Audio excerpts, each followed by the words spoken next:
Il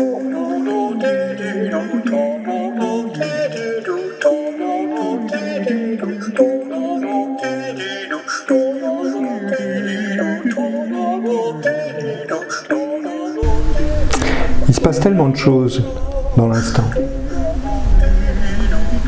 Il se passe ce que vous êtes en train d'imaginer quand je parle, dans votre tête, vos pensées.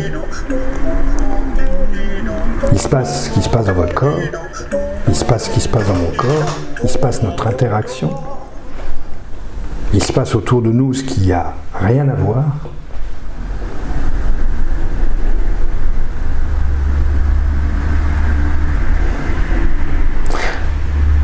Comment être avec tout ça? Et qu'est-ce que ça veut dire être avec tout ça? Et qu'est-ce qui nous empêche d'être là?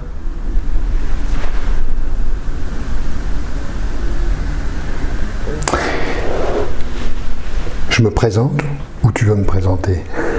Eh bien, puisque tu as commencé avec cette question, eh bien, je t'invite à te présenter. Toi qui es dans la transmission, si je peux appeler ça comme ça, quand tu as invité les personnes qui font appel à toi à être davantage dans l'instant présent, si c'est ça.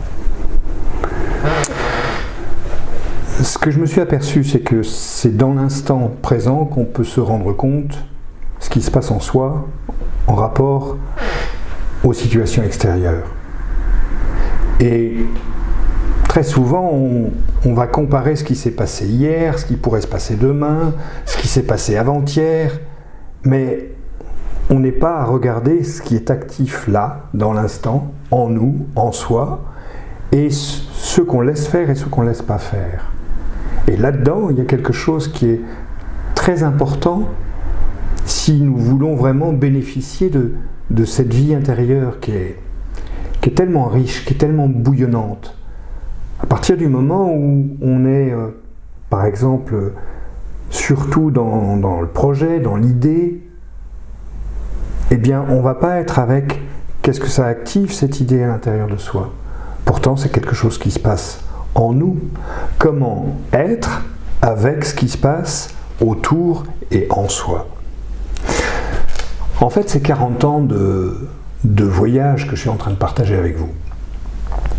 J'ai fait, donc j'ai 58 ans, j'ai commencé le chemin thérapeutique, j'avais 17 ans, analyse, tutti quanti. Je passe les détails et je voulais me débarrasser de choses, je voulais changer ma vie.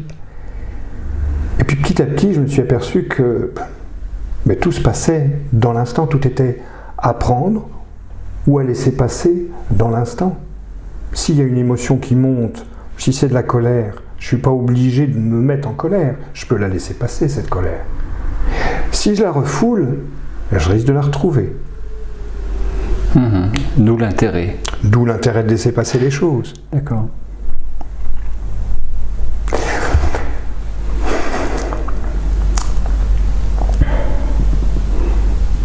Alors, quelles personnes font appel à toi? Qui vient à toi? Est-ce qu'il y a des profils? Est-ce que tu interviens dans tel milieu? Est-ce que tu es plus orienté dans une direction ou une autre au niveau du public? Est-ce que par exemple tu interviens en entreprise? Est-ce que c'est uniquement le particulier? Est-ce que c'est les enfants? Est-ce que c'est les personnes âgées? Non, c'est surtout des personnes entre, je veux dire, 28, 30 jusqu'à 50 ans. 60 ans, ouais, 50 ans. Et en général, c'est des personnes qui ont envie de régler quelque chose, qui ont envie de lâcher quelque chose, ou qui ont envie de se rencontrer. Donc qui sont en mal de vivre. Est-ce que à cela s'associent pour certaines personnes des problèmes de santé qui peuvent être aussi expliqués par le fait de j'ai du mal à lâcher ou je ressasse? Ça arrive. En fait, en ce moment, il y a beaucoup de gens qui me contactent via des sites thérapeutiques où ils sont attirés par les techniques que je propose. D'accord? Donc, il y a des personnes qui viennent parce que je fais des constellations systémiques, il y a des personnes qui viennent parce que je peux faire de la kinésio, il y a des personnes qui viennent parce que je fais du NERTI. Il y a des personnes qui viennent parce qu'ils me sentent dans un mouvement spirituel. Voilà, donc ils vont, suivant ce qu'ils vont lire sur mon site, sur mes blogs ou sur les sites thérapeutiques, ils vont venir par rapport à ça. On indiquera en fin de vidéo tes coordonnées, les adresses de tes sites, de tes blogs. Dans l'immédiat, là, tu viens de citer Nerti, Kinésio. Qu'est-ce que c'est exactement ? Je trouve qu'on est dans une ère où l'hygiène psycho-émotionnelle, l'auto-hygiène psycho-émotionnelle devient possible. Ça veut dire quoi ? Ça veut dire qu'on est dans une époque où il y a des techniques proposées où la personne peut utiliser personnellement cet outil pour elle-même. Elle n'a pas forcément besoin d'aller voir quelqu'un. Et je mets quand même un veto là-dessus. Ça marche jusqu'à un certain point, et ensuite, voir quelqu'un, il y a une importance. Mais, je vais dire, entre guillemets, la santé, je ne parle pas de la santé physiologique, je parle aussi de la santé psychique. Donc globale. Oui, elle est à la portée de tout le monde aujourd'hui. Donc je veux parler de techniques comme l'EFT, je veux parler de techniques comme Nerti ou Tipeee. Moi j'en ai inventé une, c'est un grand mot. En fait j'ai trouvé que la vie, à partir du moment où on la laisse faire, il y a un nettoyage qui se passe intérieur. Il y a quelque chose, elle sait très bien, elle a une intelligence. Donc à partir du moment où on ose la rencontrer, où on ose rencontrer là où on la laisse pas passer, on la laisse passer, il y a quelque chose qui se fait naturellement. Et ça, j'ai appelé ça le laisser-faire intérieur. Mais si je prends par exemple Nerti, qui travaille plus sur des phobies, sur des comportements décalés, sur des inhibitions, c'est une méthode qui va permettre, à partir d'une situation donnée où il y a un comportement décalé, de connecter un cheminement sensitif, où on sait que dans ce cheminement sensitif, il y a eu une programmation parce qu'il y a eu un danger de mort d'enregistrer. D'accord ? Et qu'est-ce qui nous empêche d'être ici et maintenant ? C'est toutes les perceptions, et je dis bien le mot perception. Dans perception, il y a énormément de choses. Il y a les sensations, il y a la mentalisation, donc les croyances, il y a les sensations, il y a la vibration, il y a le vécu émotionnel. Dans le vécu émotionnel, il y a des souvenirs, il y a des conclusions, et ça va encore au-delà. Donc, dans cet ensemble d'informations, on se structure et c'est comme si on fermait des trappes, et dans le présent, quand ça s'active, il y a des endroits qui se ferment et ça va avoir des instances sur notre comportement, sur notre pensée, sur nos rapports, sur où on va se diriger. Et j'ai trouvé que c'était vraiment intéressant de prendre conscience de cela et de laisser les choses se faire, parce que ça change à ce moment-là son ouverture et sa présence.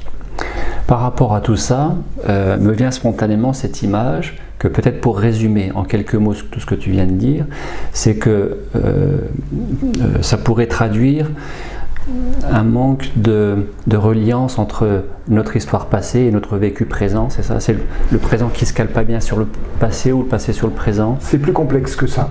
En fait, ce que j'ai perçu hier, ou ce que mon corps a perçu hier, dans des situations précises, et qu'il n'a pas voulu percevoir, ça construit l'ego. L'ego se construit sur la résistance à ces perceptions. Ça veut dire que si ces perceptions s'activent, on va retrouver une chose soit désagréable, soit dangereuse, soit prise comme mortelle, si je prends l'exemple de Nerti. Mais l'ego, lui, c'est un double, donc la vie est intelligente, je l'ai dit, donc ça veut dire que l'ego, il va essayer d'être plus fort que ses perceptions passées. Mais il a besoin que ces perceptions passées soient là pour être plus fort. Donc il fera en sorte qu'on ne les lâche pas. Et donc il va durcir. Ça veut dire qu'en étant toujours avec des informations passées qu'on ne laisse pas passer, eh bien on ne peut pas être dans le présent. Et tout ça pour ne pas les retrouver dans le futur. Ouais. D'accord ? Nisargadatta dit ça. Il dit la mémoire est un bon serviteur, mais un mauvais maître. Comment je le comprends ? À partir du moment que les mémoires qui sont stockées en moi sont à éviter et donnent naissance à un double qui n'est pas ce que je suis vraiment ou qui m'empêche d'être avec la source de vie qui est en moi. D'accord ? Eh bien, je ne vais pas pouvoir utiliser en référence, en connaissance de cause, parce que j'aurais dit à mon cerveau, je ne veux pas en avoir conscience, et ça va me mettre dans un évitement de ces perceptions. Donc si j'évite ces perceptions qui sont activées à l'instant, ne serait-ce que mes gestes vont être différents, parce qu'il va y avoir des gestes qui vont être à éviter, parce qu'il va y avoir des perceptions à éviter. Donc ça va me mettre en décalage par rapport à comment je pourrais laisser mon corps et mes mouvements être dans l'instant. Et donc, d'où aussi ce décalage entre la fameuse communication verbale et non verbale. Qu'est-ce que tu veux dire par là ? C'est-à-dire que très souvent, nous sommes trahis par notre non-verbal, par rapport à ce qu'on pourrait dire et qui n'est pas juste par rapport à ce que le corps va lui exprimer, c'est ça ? Moi je dirais, on n'est pas trahi. Révélé en tout cas, révélé. Dans le non-verbal, donc dans le langage du corps, va se montrer ce qui est dans l'instant. Mm-hmm. Donc en fait, ça peut révéler ce qu'on n'est pas et ça peut révéler ce qu'on est. Et c'est là où c'est intéressant. Bien sûr. C'est là où c'est intéressant d'en devenir conscient. Et oui, ça peut révéler ce qu'on ne veut pas qu'il soit révélé. Et c'est là où c'est intéressant. Encore plus. Donc, conclusion par rapport à tout ça, l'idée ou l'invitation de la vie ou de cette source de vie ou de ce corps que nous habitons serait quoi ? Donc de vivre le présent, de laisser le corps vivre. Si je parle de l'hygiène émotionnelle, psycho-émotionnelle, je vais parler de qu'est-ce qu'on a amalgamé en soi. Pourquoi vivre l'instant ? Pourquoi être ici et maintenant ?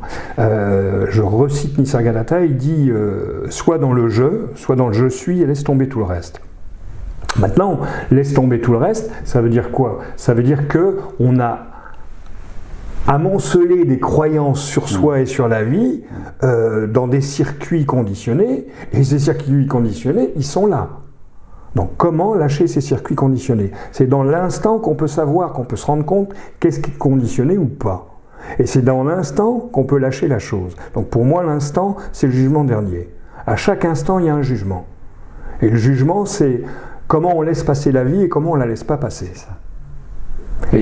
Et dans l'instant, on peut s'apercevoir en quoi on ne la laisse pas passer. Il y a cette citation bien connue qui dit « Ce à quoi je résiste persiste ». Ce à quoi je fais face, s'efface. C'est un petit peu ça l'idée ? Moi, je vais te donner deux autres citations. Rien ne se perd, tout se transforme. Se transforme ou se transmute ? Alors, ou se transpose ? Il est dit, rien ne se perd, tout se transforme. Je trouve que le gars, je ne sais plus qui c'est qui a dit ça, il aurait dû dire se transpose. Ou se transforme. Un corps, il meurt, il va à la terre, il nourrit la terre, il se transforme avec la terre. Ça, c'est juste. Nos cellules meurent, elles se transforment. Ça, c'est juste. Une émotion est refoulée, donc quelque part, elle ne meurt pas, elle se transpose. Et par exemple... C'est-à-dire, elle se déplace, c'est ça ? Elle se met dans un autre espace que celui d'intérieur. On préfère la souffrance extérieure que la souffrance intérieure. Oui, pour ne pas la connecter. C'est ça. Ouais. C'est ça. D'accord. Mais à ce moment-là, il y a un lien qui reste. Par exemple, on peut avoir besoin... Si quelqu'un refoule de la colère, je suis en relation avec quelqu'un en ce moment comme ça. Si cette personne refoule de la colère et qu'elle ne veut pas que la colère existe, donc elle va avoir besoin de situations extérieures qui vont la mettre en colère pour pouvoir contrôler la colère. Donc, du moment que c'est intérieur, extérieur, c'est pas intérieur. Mais à ce moment-là, il y a une addiction qui se passe ou une attache qui se passe avec la colère. Donc, il y a un jeu et ça devient un partenaire. pouvant amener potentiellement, point d'interrogation, des complications médicales? Ça peut, mais dans ma compréhension de la maladie, ça fonctionne avec la charge de stress. Voilà. C'est-à-dire que si la charge de stress dépasse le seuil de stress, il va y avoir une biologisation. Je te parle de ça parce que pas plus tard que ce matin, j'ai appelé un ami pour un événement qui se passe à Lyon auquel je vais participer le mois prochain et lui demander comment il se sentait, comment il allait bien et s'il venait à Lyon, et lui de me dire je viens de perdre mon frère, mort d'un cancer des poumons et qui a été dans la colère jusqu'au bout, jusque 5 heures avant de décéder, et qui refusait de voir cette colère et qui jouait entre guillemets jouer, mais en disant je suis fort, ça ne m'atteint pas, en même temps c'est pas normal que c'est ça que j'ai vécu, mais j'ai pas besoin d'aller voir quelqu'un pour aller mieux, je vais très bien et mon cancer va bien évoluer et j'ai pas vraiment de cancer. Enfin, il a été un petit peu dans le déni, beaucoup dans la colère. Moi je pense par rapport au poumon, il avait plutôt peur de la mort et il voulait pas voir cette peur de la mort. Parce qu'au niveau du poumon, un des conflits du poumon, c'est ça. Et bien sûr, au niveau de l'émotionnel, ça peut, la colère va aider à ne pas se rendre compte, va aider à se donner du tonus, voilà. à dire mais oui, mais moi je m'en sortirai, voilà. Moi je suis plus fort que la mort. Mais quelque part c'est faux. La meilleure façon de déconditionner ou d'intégrer, je ne sais pas comment il faut dire ça, ces conditionnements serait donc, pour revenir peut-être à la thématique ou au message de cette présentation, sur la connexion au présent, le lâcher prise, le laisser faire. C'est encore un grand mot, le lâcher prise. Le lâcher prise, pour moi, le lâcher prise, alors c'est encore Nisargadatta qui dit ça, si tu veux lâcher quelque chose, il faut savoir ce que tu tiens. Mais où on le tient? Dans l'inconscient, dans le circuit conditionné. Donc tu veux t'ouvrir à la vie, tu veux être là, ici et maintenant, tu veux bénéficier de cette source de vie, eh ben regarde en quoi tu es conditionné. Donc, juste un truc, ce qu'on a l'habitude de faire, ou ce que beaucoup ont l'habitude de faire, c'est de ne pas aller rencontrer ces éléments conditionnés, parce que quelque part il y a eu un interdit, ça fait peur, et il y a de la peur, et on lâche prise, on laisse tomber. Mais ça n'a rien à voir. Lâcher prise, ça n'a rien à voir. Et souvent, les gens confondent les deux.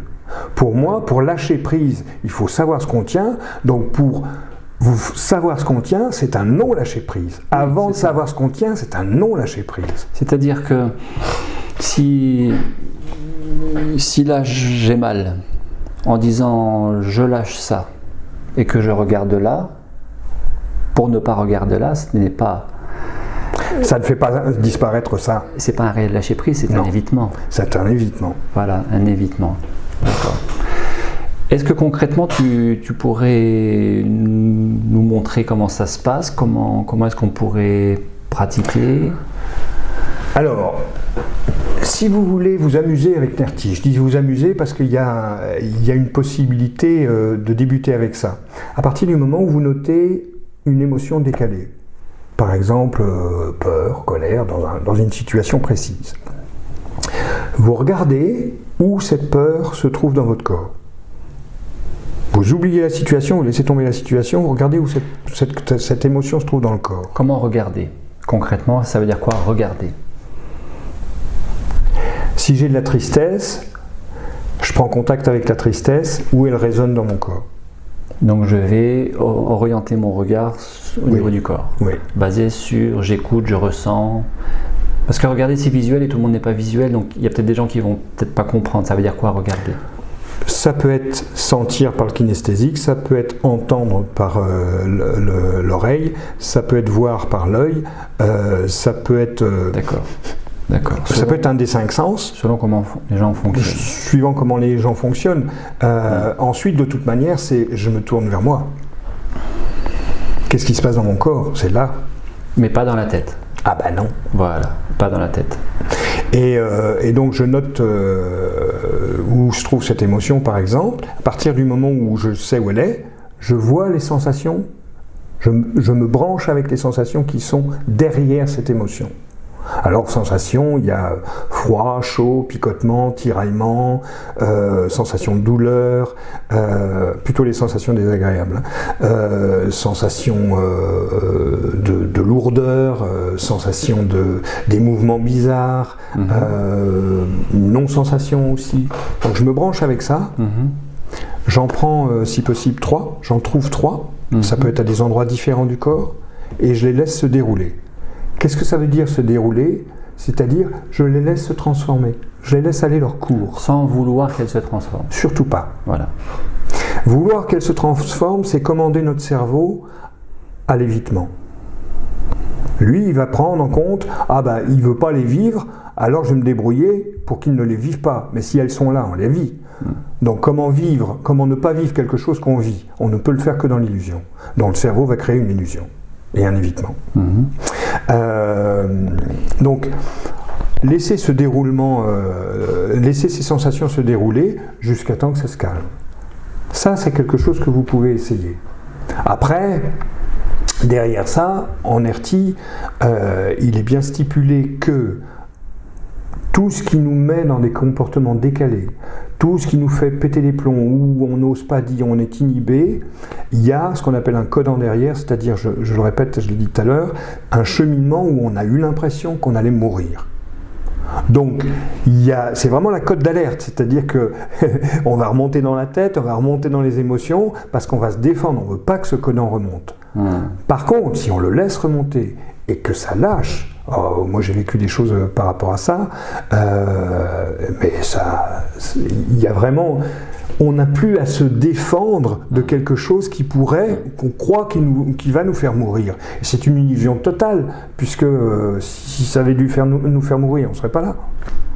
Donc c'est une mémoire qu'on maintient. Et on se construit là-dessus. Et inversement, c'est là où la fameuse source de vie peut s'exprimer et couler. Bien, le phénomène qui se passe, c'est qu'à partir du moment où on monopolise inconsciemment de l'énergie sur quelque chose comme ça, et bien l'énergie qu'on monopolise là, elle nous prive de la source de vie qu'il y a derrière. Et ce que j'ai pu remarquer, alors je veux dire aussi que NERTI libère à un certain niveau. Les autres niveaux ne sont pas forcément libérés avec NERTI. Donc moi j'ai construit ce laisser-faire où on passe de niveau en niveau en suivant l'information. Et le fait simplement de reconnaître, de valider l'information qui est arrêtée ou qui est en trop grande énergie, ça rééquilibre le circuit.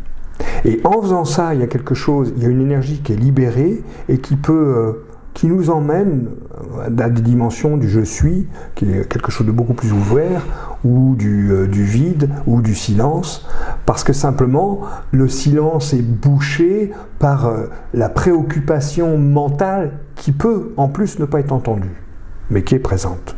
Donc la préoccupation. D'accord. Qu'on peut retrouver dans des dialogues incessants intérieurs, dans des qu'est-ce que je vais faire maintenant, ça peut sembler complètement anodin. Je peux être toujours occupé, mais pourquoi je dois être toujours occupé? Je peux pas être calme à un moment donné? Il y a le Dalai Lama qui dit très bien qu'il y a 2 jours de l'année où on ne peut rien faire. Il y a le passé et le futur, hier et demain.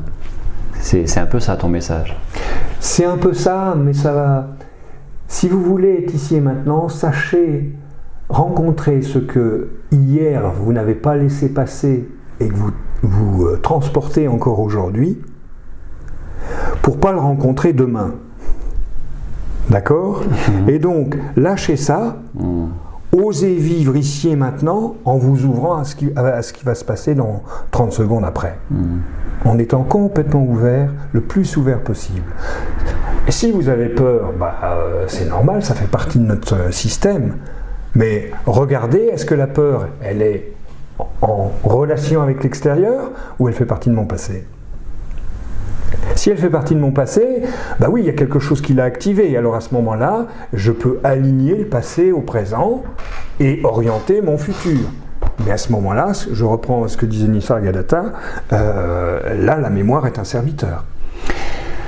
Ça me fait penser à bien des fois où j'ai eu personnellement des personnes qui m'ont dit « Oui, mais le passé, on ne peut pas le changer. Ce à quoi, qu'est-ce que tu réponds à ça? Le passé, on ne peut pas le changer. Si vous ne pouvez pas le changer, pourquoi vous vous accrochez à lui?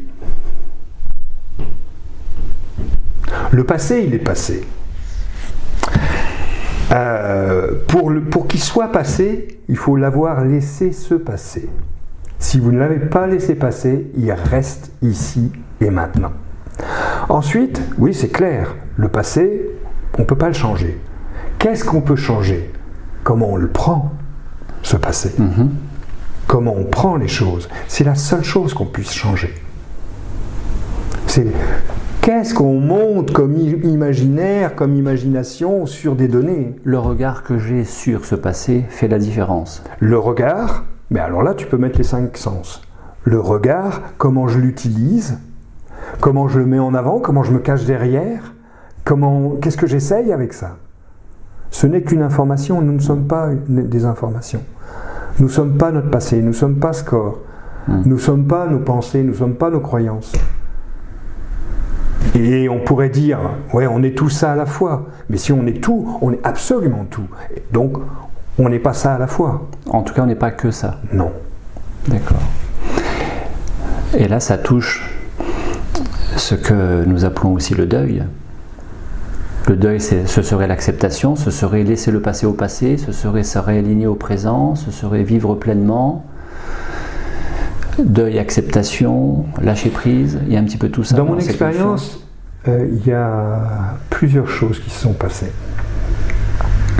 Ça m'est devenu plus facile d'accepter ce que je n'avais pas accepté dans le passé à partir du moment où j'ai compris que je n'existais pas. Ça veut dire quoi? Ça veut dire que on tire l'image de nous-mêmes, j'ai parlé du faux noyau, faux soi tout à l'heure, on tire l'image de nous-mêmes sur les conclusions de nos expériences. Mais si on est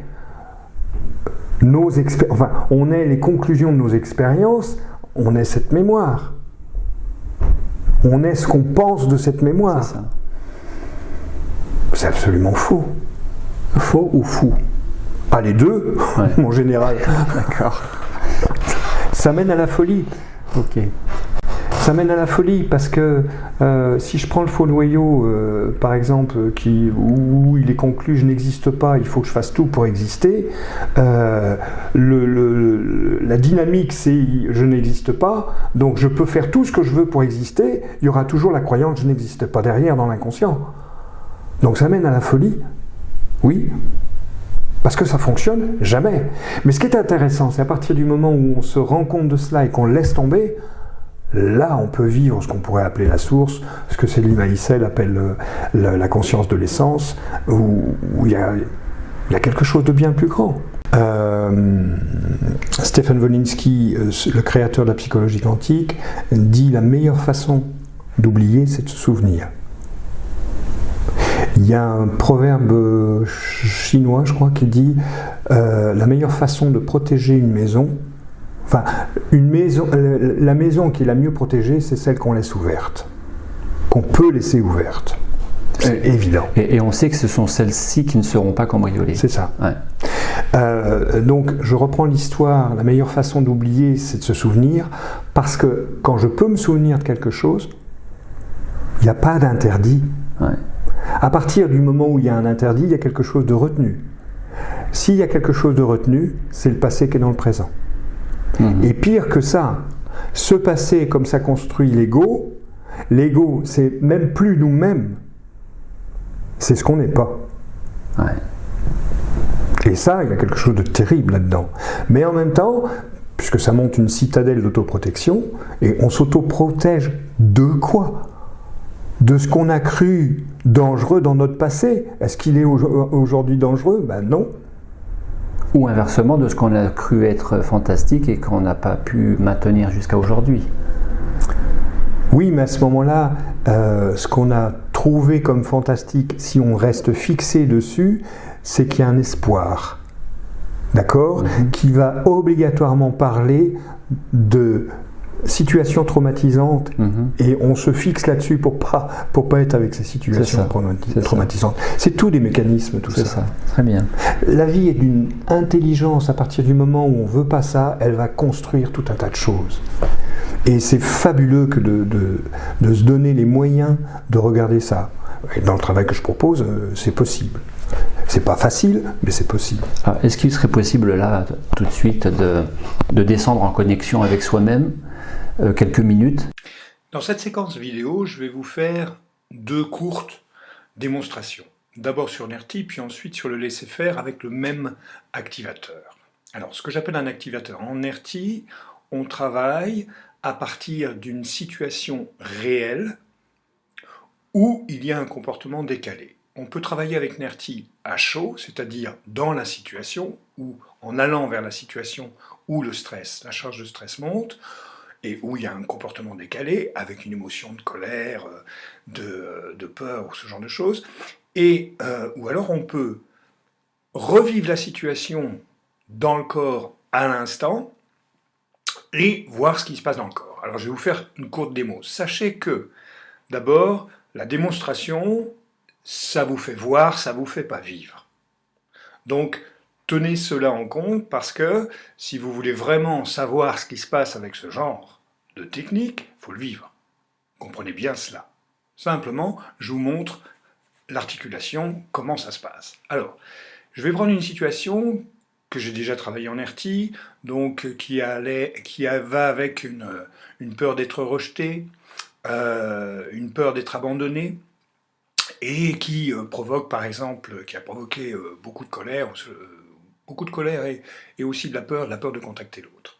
Donc voilà, donc je prends une situation, je vais simplement vous montrer, je vais pas vivre la chose, puisque logiquement il ne va rien se passer. Donc, mais je revis la situation, voilà, je la prends, voilà, et puis je regarde ici et maintenant, je prends contact avec mon corps, et je regarde s'il y a une émotion qui se passe.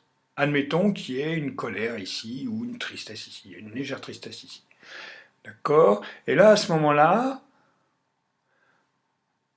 je note cette émotion, et je vois les sensations qu'il y a avec derrière dans tout le corps, hein, pas forcément juste au niveau du visage. Voilà, alors, par exemple, il y a la nuque qui se resserre, il y a les dents qui se resserrent, et il y a un poids sur le sternum, sensation désagréable, hein, que je note, pas les sensations agréables. Et je prends contact avec ces sensations, et je les laisse se dérouler, je les laisse filer. Donc j'essaye absolument pas de me soulager mécaniquement parlant, en me massant la nuque ou ce genre de choses. Non, non, je laisse simplement les sensations aller, et ça peut m'amener à une autre sensation désagréable, et à ce moment-là, je laisse tout le cheminement aller. Donc, grosso modo, je ne vais pas plus loin, il y a une suite à ça, hein, mais grosso modo, NERTI se suit de la façon dont je viens vous montrer. Maintenant, NERTI fait un laisser-faire, un lâcher-prise au niveau du cheminement sensitif. Pour avoir fait plusieurs NERTI sur moi et sur d'autres personnes, j'ai remarqué que ça ne faisait pas lâcher, contrairement à ce que peut dire Luc Geiger, ça ne faisait pas lâcher à d'autres niveaux obligatoirement. Donc, ce que j'ai pu constater, c'est qu'en reprenant la même situation, déjà lâchée au niveau sensitif, on pouvait à d'autres niveaux du manifesté de notre vie intérieure lâcher encore ce que j'appelle des circuits conditionnés. Alors je vais vous montrer. Donc je repars de la même, je vais vous montrer une partie, je ne vais pas tout vous montrer comment je fais, tout vous détailler, c'est mieux, encore une fois, c'est mieux de le vivre. Mais simplement pour vous voyez un peu, pour que vous ayez une idée de ce qui se passe. Alors, je revis la situation, voilà, et je me mets avec mon corps, donc j'oublie la situation, je me mets avec mon corps, et je vais à un certain niveau du manifesté de la vie. Alors, il y en a plusieurs, j'en parle dans une de mes vidéos, hein. Et ça m'amène au niveau biologique. Au niveau biologique, il y a des sous-tonalités, je reste dans mon corps, je me dis les sous-tonalités, et je vois si le corps répond, s'il y a une perception qui arrive, s'il y a une sensation, si ça vibre, s'il y a un poids. Alors et en fait, c'est des activateurs. Hein. Quand je pense la sous-tonalité, ça active quelque chose dans mon corps. Donc, je vais dire par exemple organe. Il y a un poids qui se passe au niveau du corps, au niveau du ventre, pardon. Je vais dire structure biologique. Là, ça sert un petit peu. Il y a quelque chose au niveau de ma langue, au niveau de la nuque, au niveau du ventre. Structure psychique. Alors là, il y a un poids ici. Donc je trouve que c'est la structure psychique qui est plus forte.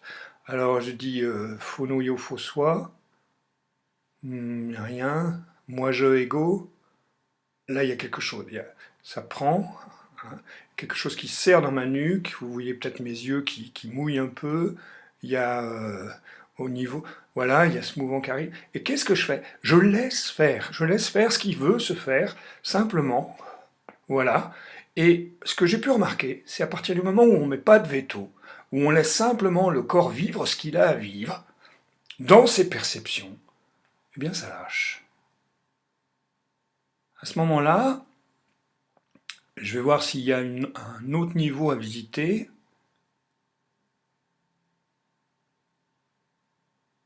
Alors, ça m'amène dans le niveau de la dimension de l'essence. Alors, les sous-tonalités, je vais les dire, et je reste avec mon corps. Paix. Il y a quelque chose qui se passe, c'est pas assez fort pour moi, c'est pas assez flagrant. Amour inconditionnel. Quelque chose qui se passe. Force. Non, là, rien. Clarté. Là, au niveau clarté, il y a quelque chose qui s'ouvre, je sens une sensation qui s'ouvre, un mouvement énergétique en V, comme ça. Et c'est toujours la même chose. Là, c'est quelque chose, on va dire, de positif. Donc, je laisse simplement être là et je le laisse circuler en moi. Et ce que j'ai remarqué, c'est quand il y a quelque chose de négatif qu'on laisse vivre, cela passe. Et quand c'est quelque chose de positif qu'on laisse vivre, ça circule et c'est comme si on s'installait dedans. C'est comme si en le reconnaissant, notre corps en profitait encore plus, on lui donnait cette possibilité-là. Et à ce moment-là, je peux laisser tout ce qui va avec cette clarté exister. L'intérêt du laisser-faire, c'est que en lâchant ce qui est tenu et en laissant passer ce qui est tenu, donc en permettant à la vie de retrouver son cours, ça va me permettre d'aller dans la dimension, par exemple, du je suis, ou du non-je, ou du vide, et d'être bien plus présent, ouvert à tout ce qui peut se passer, parce que je ne vais pas mettre de veto à ce qui se passe. Voilà pour les 2 petites démos. N'hésitez pas à me poser des questions dans les commentaires si vous avez besoin. À partir du moment où je veux exister, eh bien, cette image de moi que je veux atteindre nie les perceptions qui sont dans l'instant. Puisque ce n'est qu'une image. C'est ça. Non, parce que cette image ne veut pas les perceptions qui sont retenues. Donc ça nous fait sortir de notre corps pour aller nous chercher partout dans le monde et on ne se trouve jamais. Et en plus, on se coupe de la source. Donc moi j'ai l'habitude de dire, si vous voulez être au courant de vous, mettez les doigts dans la prise. C'est ça. Et rentrez dans le courant de votre vie. Et le courant, il est où? Dans ce corps-là. La meilleure façon d'oublier, c'est de se souvenir. Oui. J'aime beaucoup. Et c'est d'être avec. C'est d'être avec la vie et de se souvenir au-delà de ses souvenirs personnels et générationnels. Et vie passée. En tout cas, être avec la vie, être avec soi, mais pas que dans sa tête. C'est surtout ça.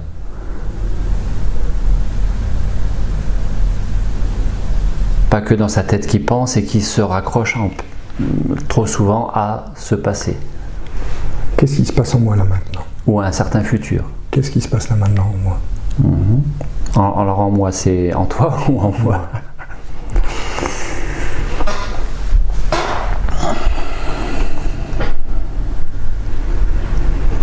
Je sens les choses qui sont posées.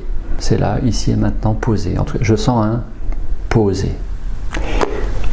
Quand tu dis pas dans la tête, pas d'explication, il y a une dimension qu'on voit en psychologie quantique qui est le vide. C'est un peu pour moi la page blanche. La page blanche où tout peut s'écrire, toute forme peut prendre appui et peut naître, et où toute forme peut disparaître.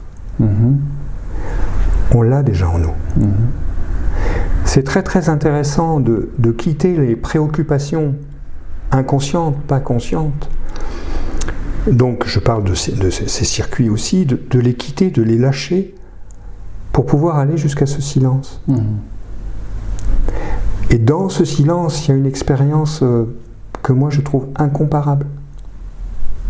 Et après, on peut aller dans l'émotionnel, dans l'idée, dans ces dimensions-là, où la vie apparaît. Mais à partir du moment où on se donne la possibilité, Krishnamurti a dit ça, la mort n'est pas la fin de la vie de notre corps. La mort, c'est une compagne de tous les jours, de chaque minute. À partir du moment où on se donne la capacité de laisser mourir ces circuits, de laisser mourir ce qu'on veut être, de laisser mourir ces préoccupations, de ces désirs qui nous mènent toujours à vouloir ce qu'on n'a pas là maintenant. Et d'abord, à partir du moment où on lâche ça, on est avec ce qu'on a là maintenant. On peut voir ce qu'on accepte, ce qu'on n'accepte pas. À partir de là, on peut traverser ça. Et derrière, il y a quoi? Ce qui implique le savoir et le oser prendre le temps pour connecter, ressentir, aligner tout ça. Et en sachant que le savoir prendre son temps, ça peut durer un quart de seconde. Donc après le slow food, après le slow sex, maintenant il y a le slow life. Merci Didier. Donc c'est ça aussi, c'est prendre le temps, se poser, que ce soit dans la sexualité, que ce soit dans la nourriture, quelle que soit cette nourriture, et aussi dans ce que je vis dans mon univers. C'est quoi ta danse? Moi je danse la kizomba. Alors, après la kizomba, après la danse classique, après le tango, après tout ce que vous voulez, il y a une danse qu'on danse tous les jours et qu'on ne sait pas qu'on danse, c'est la danse avec la vie. C'est ça, voilà. Très bien, super, très beau message. Et prenez-y du plaisir. Est-ce que tu souhaitais rajouter autre chose? Non. Où est-ce qu'on peut te consulter? Où est-ce que tu reçois? Tu m'as demandé est-ce que je souhaitais rajouter quelque chose. J'ai dit oui. Il y a quelque chose de frustrant avec une vidéo. C'est sûr, c'est sûr. C'est que j'ai envie de communiquer avec vous. Ouais. J'ai envie de partager avec vous. Oui, alors en général, je reçois, on peut me voir par internet, par Skype, dans les Ardennes et en Alsace. Les Ardennes où? L'Alsace où? Alors l'Alsace sur Mulhouse et sur Egenheim, et dans les Ardennes à Charleville-Mézières. Egenheim, c'est toujours le 68? C'est toujours le 68, d'accord. C'est à côté de... c'est à côté de la Suisse. Dans le sud? Oui, dans le sud. Voilà. J'ai plus les grandes villes là dans la tête. Et Charleville-Mézières. Et Charleville-Mézières. Très bien. Et Skype. Et Skype, c'est bien pratique, Skype. Donc chacun chez soi. Chacun chez soi. On se voit à travers Skype et ça fonctionne très très bien. Ce qui permet aussi de faire des économies d'essence. C'est ça. Alors ça met peut-être moins de pollution au niveau de l'essence, ça en met au niveau des ondes. Alors on m'a dit personnellement, oui, mais Skype, ça marche pas, c'est pas comme dans une vraie séance. Qu'est-ce que tu me réponds à ça? Toi qui en as l'expérience. Ah, il y a des gens que je ne vois que par Skype. Ouais. C'est pas vrai. Ça marche aussi bien. Ça marche aussi bien. La seule chose qu'on ne peut pas faire, c'est toucher l'autre. C'est sûr. Et c'est vrai et c'est pas vrai. Parce que si j'envoie des ondes sur l'autre, l'autre peut le sentir. Donc pour ceux qui connaissent les soins à distance, ils savent de quoi je parle. Mais il y a quelque chose de très très intéressant avec Skype, ou avec ce genre de séance, et je ne suis pas le seul à le dire, c'est que quand la personne est dans sa résistance, ça déconnecte Skype. Ouais. À partir du moment où elle laisse tomber sa résistance, ça reconnaît Skype. C'est fabuleux. C'est fantastique. C'est fabuleux. Et une copine, Anna Sambelli, elle a remarqué exactement la même chose. Ouais. Donc pour moi, ça a ce plus. Parce que ça montre à l'autre qu'est-ce qui se passe, et ça montre aussi ça veut dire que notre système biochimique a une instance sur les ondes. Ça, c'est clair. Ça peut sembler complètement incroyable pour les cartésiens, mais je l'ai vérifié et d'autres l'ont vérifié. Tu l'as vérifié aussi? Ouais. Alors voilà, quand on est trois. Et je suis sûr qu'on est plus, mais j'en connais 3. Enfin, oui, moi, toi et Anna. D'accord, très bien. Bon, eh bien, au revoir. Merci Didier. Vous verrez mes blogs à la fin.